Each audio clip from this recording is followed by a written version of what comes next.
lồng này từng là vũ khí kinh hoàng. Nó có mùi được mô tả là hơi thở của quỷ, và nó đang ở ngay trong điện thoại của bạn. Chào mừng các bạn. Trong căn phòng chứa đầy ký ức và kiến thức này, tôi đã dành cả 100 năm, ít nhất là trong tâm trí, để theo đuổi những bí ẩn của tự nhiên.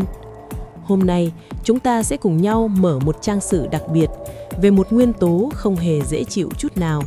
Một nguyên tố mang tên brom. Nhìn vào bảng tuần hoàn này, các bạn thấy gì?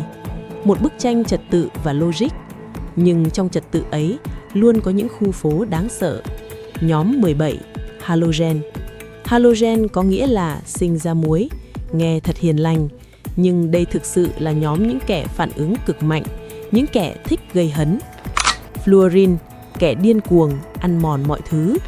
Chlorine, mùi hồ bơi quen thuộc, từng là vũ khí hóa học đầu tiên. Và đứng giữa chúng, kém hoạt động hơn fluor, clo, nhưng độc hại và bí ẩn hơn iốt, chính là brom. Vị trí trung gian đó khiến nó trở nên vô cùng thú vị và cũng đầy tai tiếng. Vậy brom trông thế nào? Ở điều kiện thường, brom là nguyên tố phi kim duy nhất tồn tại ở thể lỏng. Một chất lỏng màu nâu đỏ sánh như dầu, bốc hơi dễ dàng thành một thứ khí có màu, và đặc biệt là mùi. Mùi của nó khó tả lắm, nặng, hăng, xộc thẳng vào mũi, gây khó chịu ngay lập tức. Nhiều nhà hóa học mô tả nó là mùi tổng hợp của clo, tỏi thối và một thứ gì đó rất tệ. Chính vì mùi này mà cái tên brom ra đời, từ tiếng Hy Lạp bromos có nghĩa là mùi hôi thối. Nhưng đừng vội ghét nó vì mùi, cái tên tanh hôi ấy lại mở đầu cho một hành trình khoa học đầy kịch tính, với những cuộc tranh cãi nảy lửa, những phát minh thiên tài và cả những tội ác. Lịch sử phát hiện cuộc chiến giữa những người khổng lồ. Bảng tuần hoàn không phải lúc nào cũng hoàn chỉnh như ngày nay. Mỗi nguyên tố là một mảnh ghép bí ẩn, chờ đợi một khoảnh khắc bất ngờ để lộ diện. Và câu chuyện về brom có lẽ là một trong những câu chuyện tranh giành danh vọng đầy cay đắng nhất. Năm 1825, tại Heidelberg, nước Đức, một chàng sinh viên 24 tuổi đầy nhiệt huyết tên Karl Lewig đang mải mê với luận văn tốt nghiệp của mình. Anh lấy mẫu nước từ một con suối khoáng địa phương, đun cô đặc nó một cách kiên nhẫn. Và rồi, thứ anh thu được không chỉ là muối, mà còn là một chất lỏng màu nâu đỏ sẫm, nặng mùi, lẳng lặng nằm dưới đáy bình cầu. Trái tim Lewig hẳn đã đập thình thịch. Anh biết mình vừa chạm vào thứ chưa ai biết. Nhưng với tư cách một sinh viên, anh cần thêm thời gian để phân tích, kiểm chứng và hoàn thiện luận văn. Anh quyết định cất giữ bí mật này để chuẩn bị một công bố thật hoàn hảo. Đó có lẽ là quyết định khiến anh ân hận cả đời. Trong khi thời gian trôi qua một cách vô tình với Lewig, ở bên kia dãy Alps, tại Montpellier nắng ấm nước Pháp, một nhà hóa học trẻ khác cũng đang bận rộn. Antoine Jérôme Ballard, 23 tuổi, không nghiên cứu nước suối mà đang vật lộn với tàn tro của rong biển. Anh ta cũng đang tìm kiếm một thứ gì đó.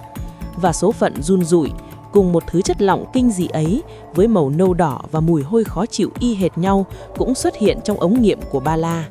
Nhưng khác với Lewig, Ballard hành động như một tia chớp. Anh nhận ra ngay tầm quan trọng và lao vào phân tích nó một cách điên cuồng. Năm 1826, chỉ một năm sau Lewig, Ballard đã hoàn tất báo cáo. Với sự tự tin của tuổi trẻ và khát vọng vươn tới đỉnh cao, anh đứng trước Viện Hàn lâm Khoa học Pháp, nơi hội tụ những bộ óc vĩ đại nhất thời đại, và công bố phát hiện của mình. Anh gọi nó là murit, từ một từ Latin có nghĩa là nước muối. Nhưng các viện sĩ già, sau khi ngửi thấy thứ mùi hăng nồng nặc xộc thẳng vào mũi, đã lắc đầu. Murit nghe quá hiền lành.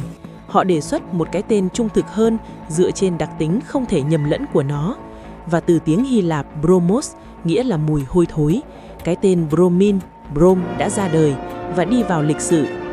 Tin tức lan truyền như một cơn sóng chấn động giới khoa học châu Âu. Ở Đức, Karl Lewig nhận được tin. Chúng ta có thể tưởng tượng nỗi đau và sự bàng hoàng của anh. Thứ anh cất giữ như báu vật giờ đã mang tên người khác. Mọi nỗ lực minh chứng mình là người đầu tiên đều trở nên vô ích. Danh vọng vĩnh viễn thuộc về Ballard. Vậy là ngay từ khi ra đời, brom đã dạy cho giới khoa học một bài học đắt giá. Trong cuộc đua khám phá, việc bạn nhìn thấy đích đến trước đôi khi không quan trọng bằng việc bạn là người đầu tiên cán đích. Đó là sự khắc nghiệt, nhưng cũng là động lực thúc đẩy khoa học không ngừng tiến về phía trước. Và brom, với cái tên gắn liền với mùi hôi thối, bắt đầu bước vào lịch sử đầy sóng gió của mình. Tính chất hóa học, kẻ cướp điện tử không khoan nhượng. Vậy tại sao cái tên tanh hôi này lại có thể trở thành một tay chơi nguy hiểm như vậy? Để hiểu được, chúng ta phải đi vào thế giới của những thứ vô cùng nhỏ bé. Mời các bạn tham gia một vụ đại án cướp điện tử. Mọi nguyên tử đều có một trái tim là hạt nhân mang điện tích dương và xung quanh là các electron mang điện tích âm chuyển động. Chúng được sắp xếp thành từng lớp như những vòng tròn bảo vệ và lớp ngoài cùng là quan trọng nhất, quyết định tính chất của nguyên tử. Brom có tổng cộng 35 electron, nhưng điều then chốt là ở lớp vỏ ngoài cùng nó chỉ có 7 electron. Trong khi đó, hầu hết các nguyên tử đều mơ ước có đủ 8 electron ở lớp ngoài để đạt trạng thái bền vững nhất, giống như một ngôi nhà có đủ 8 cột trụ vững chắc. Và Brom giống như một kẻ đói khát, nó sẽ không ngồi yên chờ đợi. Nó muốn có ngay electron thứ 8 đó. Cách nhanh nhất, đi cướp từ một nguyên tử khác. Vì thế, Brom được gọi là một chất oxy hóa mạnh, một kẻ đi oxy hóa, lấy electron của người khác. Hãy xem một vụ cướp có lương tâm nhất. Brom gặp natri. Natri là một kim loại rất hiền lành, thậm chí dễ dãi. Nó có một electron ở lớp ngoài và cũng rất muốn cho đi electron đó để đạt cấu hình bền. Khi Brom tiếp cận, chẳng cần đánh nhau, natri gần như tình nguyện giao nộp electron của mình. Cho cậu đây, giữ lấy. Và electron vang bay từ natri sang Brom. Natri trở thành ion dương Na+, còn Brom trở thành ion âm Br-. Hai ion trái dấu này bị hút chặt vào nhau bởi lực hút tĩnh điện. Chúng kết hợp với nhau tạo thành một hợp chất ion rắn trắng muốt gọi là natri bromua NaBr, một hợp chất từng dùng làm thuốc an thần. Một vụ cướp có hậu. Nhưng không phải cuộc gặp gỡ nào cũng êm đềm thế. Hãy chuẩn bị tinh thần vì bây giờ chúng ta sẽ chứng kiến cuộc chạm trán giữa Brom với một đối thủ đáng gờm, nhôm Al. Nhôm có 3 electron ở lớp ngoài và nó cũng không phải tài vừa đâu. Bột nhôm trông có vẻ ngoan ngoãn, nhưng thực ra nó được bảo vệ bởi một lớp oxit rất mỏng. Brom với bản chất ăn mòn sẽ phá vỡ lớp bảo vệ đó đầu tiên, và khi nhôm nguyên chất lộ ra, một vũ điệu của sự hủy diệt sẽ bắt đầu. Chỉ một giọt Brom thôi, chạm xuống. Một màn trình diễn tuyệt đẹp và đáng sợ. Phản ứng này tỏa ra một lượng nhiệt khổng lồ. Nó cho thấy sự tham lam của Brom là không có giới hạn. Nó thậm chí có thể khiến phốt pho trắng, một chất tự bốc cháy trong không khí, cháy dữ dội hơn nữa. Brom không chỉ cướp điện tử, nó còn là chất xúc tác cho sự hủy diệt. Vậy là các bạn đã thấy, từ cấu trúc vi mô 7 electron đến những phản ứng dữ dội có thể quan sát được, tất cả đều thống nhất. Brom là một kẻ tham lam năng lượng ở cấp độ nguyên tử. Sự thèm khát electron này chính là chìa khóa để giải thích mọi mặt của nó, từ mùi hôi, phản ứng với niêm mạc, tính độc cho đến khả năng tạo ra vô số hợp chất mới. Nó là một lực lượng nguyên thủy của hóa học và con người chúng ta đã học cách thuần hóa hoặc lợi dụng lực lượng ấy. Mặt tốt đầu tiên, từ mùi hôi thành thuốc chữa bệnh. Nhưng lịch sử không bao giờ chỉ có một màu. Cùng với những vết đen, Brom cũng bắt đầu viết nên một trang sách đầy nhân văn. Vào thế kỷ 19, khi y học hiện đại còn chập chững, các bác sĩ đã tình cờ khám phá ra một mặt khác của những muối bromua. Họ phát hiện ra rằng những muối như kali bromua hay natri bromua, khi được tinh chế kỹ lưỡng, không còn mùi hôi hay tính ăn mòn nữa. Thay vào đó, chúng có một khả năng kỳ diệu, ức chế hệ thần kinh trung ương. Chúng có thể làm dịu đi những cơn bão điện trong não bộ.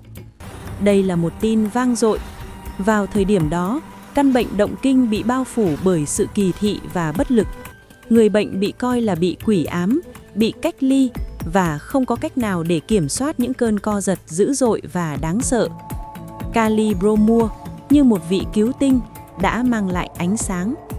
nó trở thành loại thuốc đầu tiên có hiệu quả thực sự trong việc giảm tần suất và mức độ các cơn động kinh.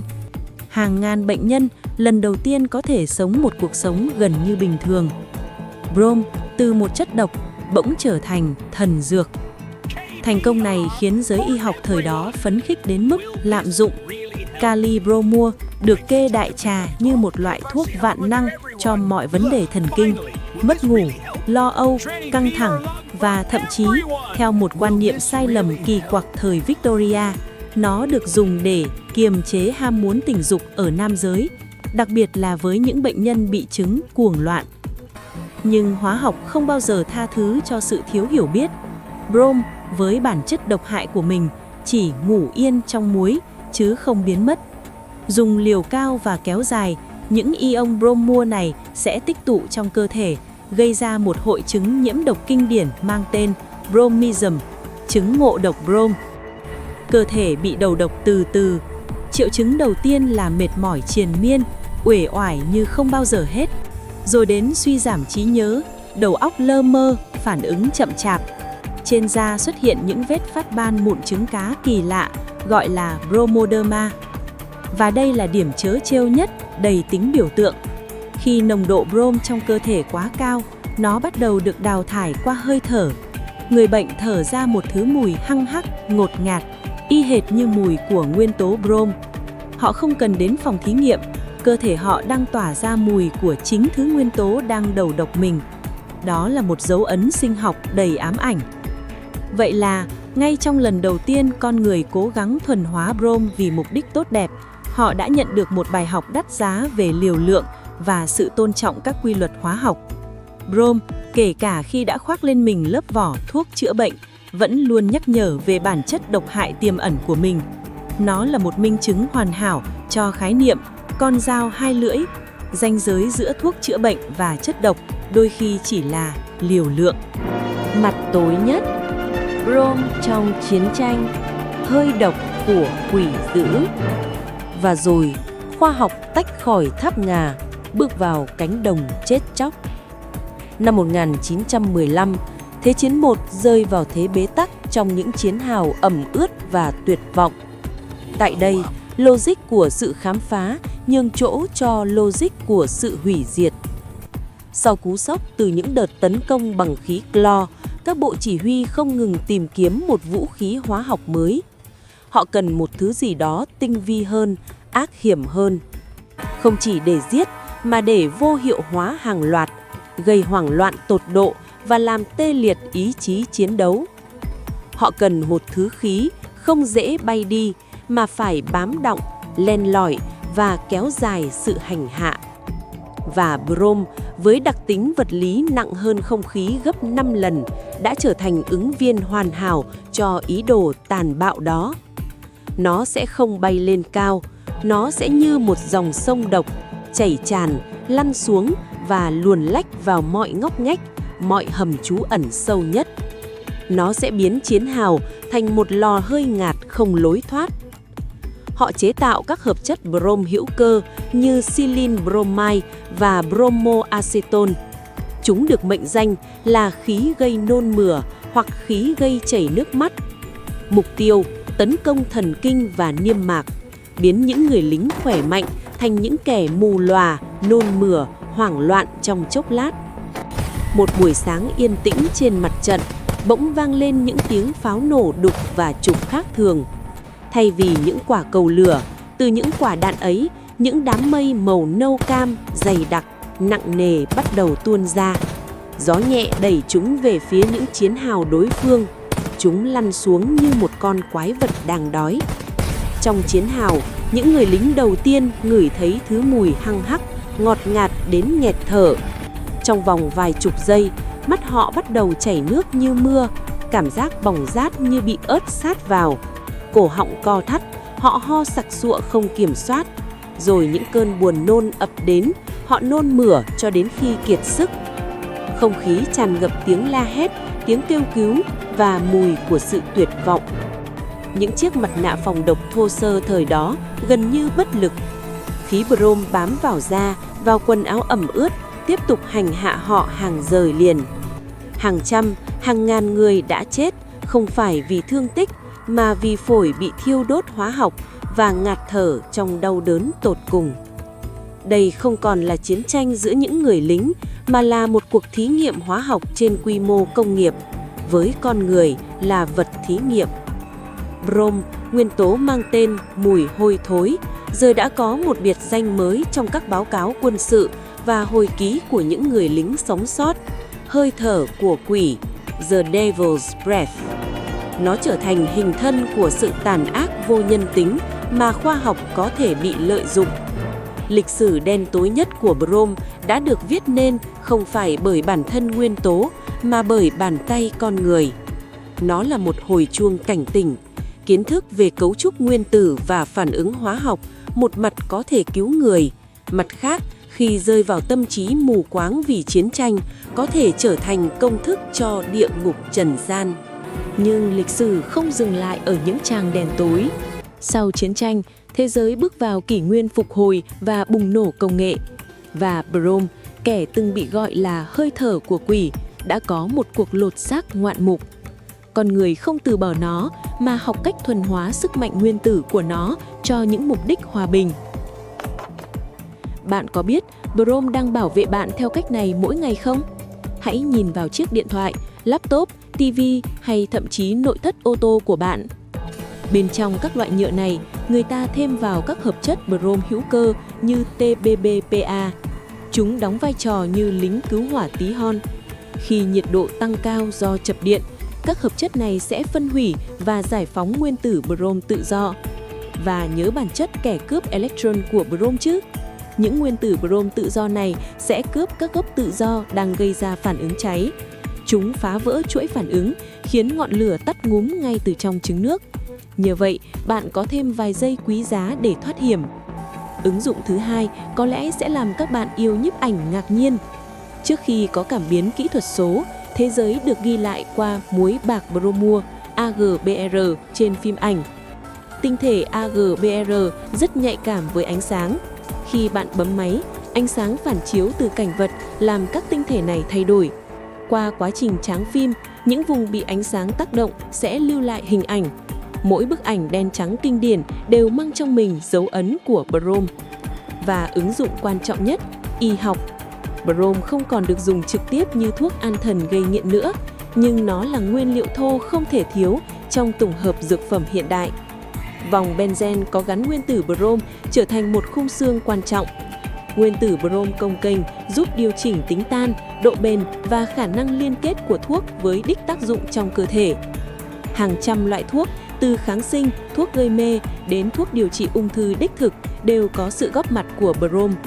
Từ một chất độc, nó đã góp phần tạo nên những phương thuốc cứu người. Và các bạn biết không, cơ thể chúng ta cũng cần một lượng Brom vi lượng cực kỳ nhỏ.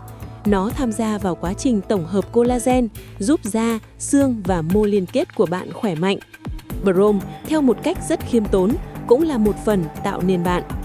Vậy đó, từ địa ngục chiến tranh, Brom đã tìm đường trở lại phục vụ cuộc sống. Nó là minh chứng rõ ràng nhất rằng bản thân một nguyên tố không có thiện hay ác. Tất cả phụ thuộc vào trí tuệ và lương tâm của con người sử dụng nó. Mặt tối thứ hai, ô nhiễm và hiểm họa môi trường. Nhưng ánh sáng của sự tiện nghi hiện đại luôn đúc một cái bóng rất dài. Và trong cái bóng ấy, Brom một lần nữa lật mở trang sử đen tối của mình. Lần này không phải trong chiến tranh mà trong chính sự phát triển của chúng ta. Sự bền bỉ từng khiến Brom trở thành chất chống cháy lý tưởng, giờ lại là lời nguyền. Khi những linh kiện này bị vứt bỏ ở bãi rác lộ thiên và bị đốt một cách thô sơ để lấy kim loại, một thảm kịch hóa học thứ cấp xảy ra. Ở nhiệt độ thấp của những đám cháy rác thải, nhựa không cháy hết. Các hợp chất Brom chống cháy trong nhựa bị phân hủy một phần, giải phóng nguyên tử Brom tự do. Chúng ngay lập tức kết hợp với các mảnh carbon cháy dở, tạo thành những quái vật hóa học thực sự, các hợp chất độc hại bền vững hàng thập kỷ. Những cái tên nghe có vẻ xa lạ, nhưng chúng là những chất độc mạnh nhất mà con người từng tạo ra. Chúng không phân hủy, chúng tích tụ trong đất, trong nước và đặc biệt là trong chuỗi thức ăn. Chúng ta có thể đã đầu độc chính mình bằng một vòng tuần hoàn chậm rãi và khủng khiếp. Nhưng câu chuyện ô nhiễm của brom còn có một chương đáng sợ hơn ở một quy mô toàn cầu. Nếu các hợp chất chống cháy là mối đe dọa tại chỗ, thì có một hợp chất brom khác đã từng là mối đe dọa cho toàn bộ tấm lá chắn của hành tinh. Đó là methyl bromide, CH3BR. Trong phần lớn thế kỷ 20, nó được tung hô như thần hộ mệnh của nông nghiệp, một loại thuốc xông hơi diệt trừ mọi mầm bệnh trong đất, bảo quản ngũ cốc hoàn hảo. Hiệu quả kinh tế của nó là không thể chối cãi. Nhưng methyl bromide có một đặc tính chết người mà ít ai ngờ tới. Nó cực kỳ ổn định và bền vững trong khí quyển thấp. Nó không bị phá vỡ ngay, mà từ từ trôi dạt lên tầng bình lưu. Và ở đó, dưới ánh sáng mặt trời mãnh liệt, nó giải phóng những nguyên tử brom tự do, những sát thủ hàng loạt của phân tử ozone. May mắn thay, khoa học đã kịp thời cảnh báo, và lần này nhân loại đã lắng nghe. Năm 1987, Nghị định thô Montreal ra đời, cấm sản xuất và sử dụng methyl bromide cùng các chất phá hủy tầng ozone khác. Đây là minh chứng cho thấy, khi khoa học và chính trị cùng chung tiếng nói, chúng ta có thể sửa chữa những sai lầm toàn cầu. Nhưng thiệt hại đã gây ra không thể khắc phục ngay. Lỗ thủng tầng ozone ở Nam Cực vẫn còn đó, như một vết sẹo khổng lồ trên bầu trời, nhắc nhở chúng ta về thời kỳ chúng ta vô tình dùng brom làm mũi bon, chọc thủng lá chắn của chính mình. Và những bãi rác điện tử vẫn đang âm ỉ cháy, giải phóng dioxin mỗi ngày. Brom một lần nữa đứng ở ngã ba đường. Nó cho chúng ta thấy một sự thật phũ phàng. Trách nhiệm với một phát minh không kết thúc ở phòng thí nghiệm hay dây chuyền sản xuất. Nó kéo dài đến tận chiếc thùng rác và vươn ra đến tầng khí quyển. Chúng ta không thể ngừng sáng tạo, nhưng mỗi bước tiến phải đi kèm một câu hỏi: liệu di sản chúng ta để lại là ánh sáng hay là một vết sẹo? Vậy đó các bạn, brom, nguyên tố số 35, một chất lỏng màu máu với mùi hôi của địa ngục. Nó là nạn nhân của những cuộc tranh giành danh vọng, là hung thủ trong những cuộc thảm sát, nhưng cũng là ân nhân trong y học, là người bảo vệ thầm lặng trong đồ công nghệ. Brom dạy chúng ta rằng, trong khoa học, không có thứ gì hoàn toàn tốt hay xấu. Mọi nguyên tố, mọi khám phá đều chỉ là những mảnh ghép trung tính của tự nhiên. Chính ý thức và sự lựa chọn của con người mới tạo nên ánh sáng hay bóng tối. Hãy nhìn sâu hơn vào bảng tuần hoàn. Đằng sau mỗi ký hiệu, mỗi con số là cả một thế giới của lịch sử, của đấu tranh, của sáng tạo và cả đạo đức nữa. Khoa học không chỉ là công thức, mà là những câu chuyện làm nên chúng ta. Các bạn thấy thế nào về brom? Bạn ấn tượng nhất với khía cạnh nào? Khía cạnh chiến tranh đen tối hay những ứng dụng cứu người của nó? Hãy chia sẻ suy nghĩ của bạn ở phần bình luận bên dưới nhé. Và nếu bạn thấy video này thú vị, đừng quên cho nó một like thật lớn, share cho những người bạn cùng đam mê khám phá và subscribe kênh để không bỏ lỡ những hành trình vào thế giới nguyên tố đầy bất ngờ tiếp theo.